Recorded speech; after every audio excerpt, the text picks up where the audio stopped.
It's implemented on all constituents over the age of 18, let's say. Or it could be as simple as calculating the amount of impervious area on a certain property and then taxing that, that property owner based on the amount of impervious area, which would generate the stormwater runoff. Can you give me an example of some of the communities that have enacted such taxes?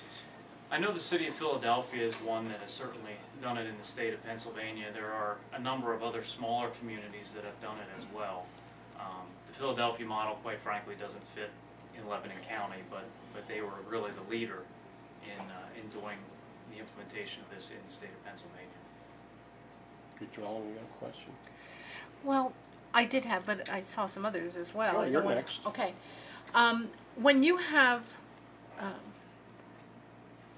the stormwater runoff, there are existing storm drains and things.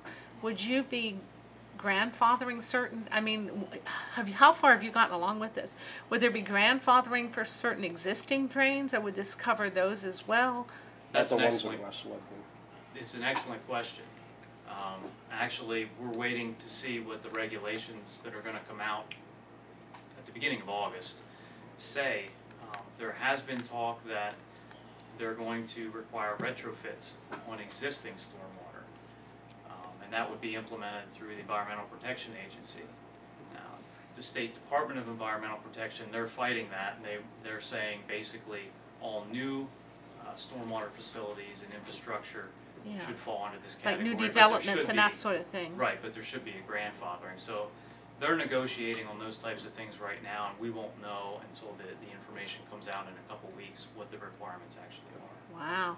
And then would this reduce the workload on like the Conservation District and planning, or would it end up in somebody else's lap, or would it end up back into your laps? How? At this point, each individual municipality is tasked with implementing the regulations and submitting an annual report. So it really falls back on the individual municipality.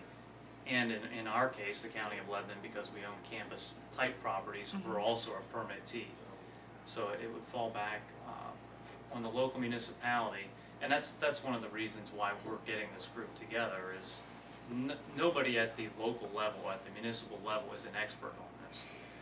So we're trying to pool our expertise as well as our resources to be able to more efficiently satisfy the requirements. Yeah, even though it's falling back on the municipality ultimately, I mean, they're still calling county planning and asking for resources, still calling the conservation district and asking us what can we do. Especially under the MS4 area, there's these minimum control measures, and a big part of it, again, is this education and outreach, and they're looking for avenues to satisfy those requirements. And that's, the conservation district has been a big help in the education and outreach component, as well as some of the, I don't think they've really done a whole lot of inspection to this point, but that's going to be a big part coming up. And then who ultimately would fine people if they're not in compliance? Would it be the federal government, or would it be local? No, it would either be through the federal government or through the Department of Environmental Protection at the state level. Thank you. Somebody else? Go ahead, Mr. Ames. Just this Clear Water Alliance, is it an arm of some other organization, or is it a totally independent agency that some folks just got together and decided to create? It's a totally independent agency. Actually, the middle of 2010, Sherry Grumbine from North Lebanon, she's the township manager there, as well as Robin Getz, who's the township manager at North Cornwall Township. The two of them attended a meeting with myself, and we began discussing how we could work together to make everybody's life a little bit easier, and that's basically how the group bloomed, so to speak. But we're an independent. Well, just to follow up on his question a little bit, is there actual legal entity that says, you know, you're incorporated, or No. 501c3 or any of that? It's just a group? It was just an effort, you know, all these municipalities were contacting us, contacting Kris, and rather than try to work with each one individually, we thought the best route would be for everybody to work collaboratively. So that's sort of, you know, so we got together, everybody started talking, because everybody, each municipality, granted, whether you were considered an MS4 originally, you are now an MS4 under the Chesapeake Bay TFDL that's been recently implemented. So everybody's gonna fall under this within Lebanon County.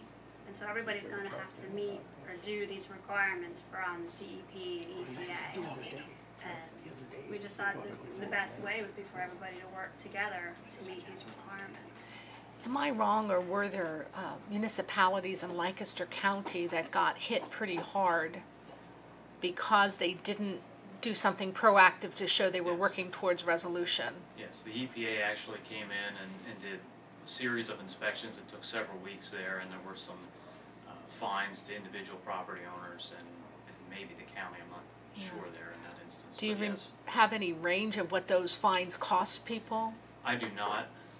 I did hear just last week that there was a fine issued in Dauphin County for $56,000. And- So we're talking about significant fines that the EPA is issuing. Can you expand on what that fine was about?